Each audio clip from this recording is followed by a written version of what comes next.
Nada sei do que se passou antes. Pela primeira vez estou no lugar certo. Sou, sem que se explique, primeira-dama. Não preciso nada além disso. Aceito o cargo como justo, merecido, inevitável até, sem que nisso incorra um pingo de vaidade. Pelo contrário, a nobreza do meu posto me ergue acima de mesquinharias. Estou tomada apenas das mais puras intenções. Sigo rumo ao meu gabinete, sem nem saber onde fica, dando com ele como se viesse se colocar à minha frente. Isso em nada me surpreende. Assim tudo me parece, pronto a acatar os meus comandos. É uma sala considerável, repleta de mesas, todo um departamento a serviço da primeira-dama. Um espaço central, protegidas por cubas quadradas de vidro, encontro expostos os projetos em andamento. Não se vê ninguém em parte alguma. É cedo, as pessoas ainda não se encontram em seus lugares. Eu mesma talvez devesse estar em outra parte, mas me antecipei.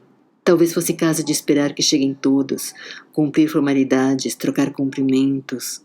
Não posso. Estive por tanto tempo tão refreada, nada podia, nada fazia, apenas constatava. Agora, a ânsia por me exercer a tudo se impõe. Depois de tanto aguardar, me guardar, ir aos poucos, para mim faz tempo que é tarde demais. Os projetos sobre os quais me debruçam agora são meus projetos, dos quais vou me apossando com pequenas observações que deixam anotadas em papeizinhos pregados no vidro. Breves comentários, por exemplo. Uma das vitrines exibia a seleção feita para indicar um dos meus assessores principais, algo que com certeza me diz bastante respeito. Escrevo uma rápida nota dizendo que, ao invés do nome escolhido, preferia que fosse fulano de tal. Logo, nada mais me resta fazer a não ser esperar pela equipe. Os corredores começam a dar sinais de movimento. E nisso sou procurada por uma figura pequena e pálida, toda de escuro. Parece jovem demais para ocupar seu cargo, uma espécie de assistente direta minha, conforme ela diz, assistente direta das primeiras damas. Fala num tom impessoal, sem pausas nem hesitações. É de uma seriedade meio ostensiva, como se pretendesse dar o exemplo da perfeita postura profissional, a qual procuro romper com gentilezas, mas ela permanece inatingível. Tem algo a me dizer, não algo qualquer. Algo de importância, suma importância, sobre o efeito dos meus bilhetes. Custa entender do que se trata, nem esperava que aqueles bilhetes fossem notados. Escrevi só porque estava meio à toa e quis adiantar assuntos, quase anotações para mim mesma. Mas pela assistente, fico sabendo que não só foram levados a sério, como causaram enorme comoção, começando pelo fato de que, como ela faz questão de deixar claro, mais através do tom de voz do que das palavras, escrever bilhetes para a própria equipe era considerado algo muito irregular, impensável até. Havia todo um protocolo que deveria ser seguido para interagir com a equipe. Não era só chegar e ir falando. É o que a assistente me explica, numa delicadeza fria, olhando por sobre meu ombro, toda a sua severa pessoinha de absoluta superioridade em competência e eficiência. Sem perder tempo, me conduz ao departamento que existe apenas, explica de forma polida, sem porém deixar de ressaltar sutilmente a minha necessidade de explicações. Existe unicamente para receber as comunicações da primeira-dama e transmiti-las à equipe. Não é minha intenção desrespeitar o protocolo, explico. Mas esse departamento, na minha opinião, dificulta a troca de ideias, justamente porque deixa de ser uma troca, passa a ser um comunicado, quase uma negociação mediada por advogados, no qual o que vem da outra parte é encarado como ameaça. Não sou insincera no meu interesse pelas ideias da equipe, mas minhas boas intenções nem chegam a ser notadas. Existe um protocolo, é preciso seguir o protocolo, ela repete, como se minha insistência em argumentar apenas confirmasse uma deficiência da minha parte em assimilar conceitos básicos. Longe dela qualquer intenção de me dar ordens, apenas cumpria seu dever, mas o que se sentia, por baixo de toda aquela gentileza calculada e condescendente, era que ficava subentendido que era assim que as coisas funcionavam por ali, e eu teria que me adaptar.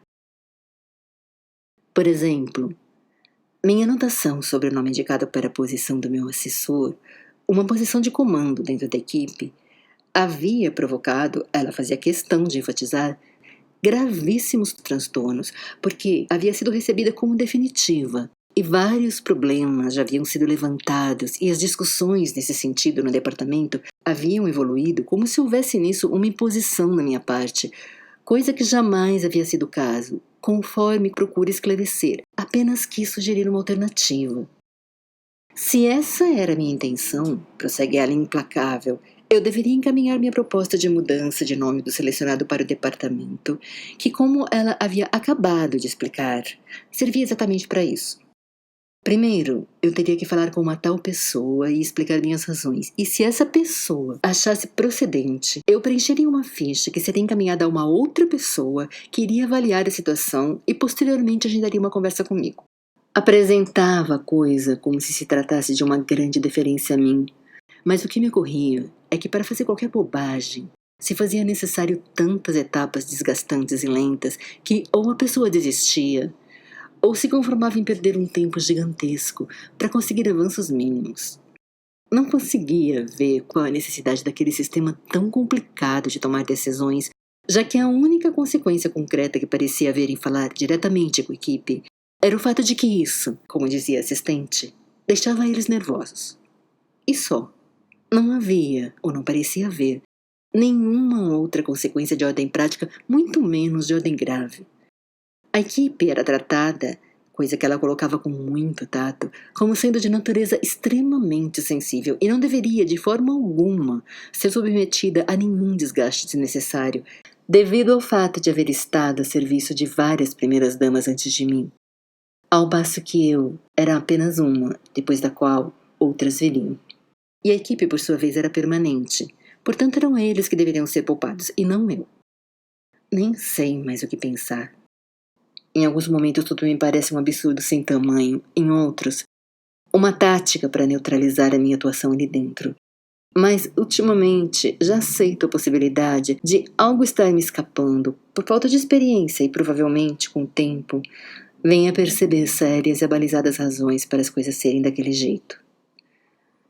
Enquanto isso, cato os protocolos, que, como previa, tornam extremamente custoso realizar qualquer coisa. Mas não impossível. Nisso reside a esperança, nisso reside o perigo. Sempre se está a um passo. E assim se vai prosseguindo, submergindo em corredores que se sucedem compridos, inconclusivos, decepcionantes, mas já nem os enxergo direito, porque me disperso. Parte de mim se afastou, me acompanha de longe, se pondo a devagar sobre o meu marido, como se somente agora lhe conferisse existência. Quem será? Como será? Terá um corpo quente, vigoroso, acolhedor, um peito amplo que me receba, me conforte, me console, quem sabe até me compense, quem sabe até me redima, quem sabe até se revele, no final das contas, meu insuspeitado, definitivo destino.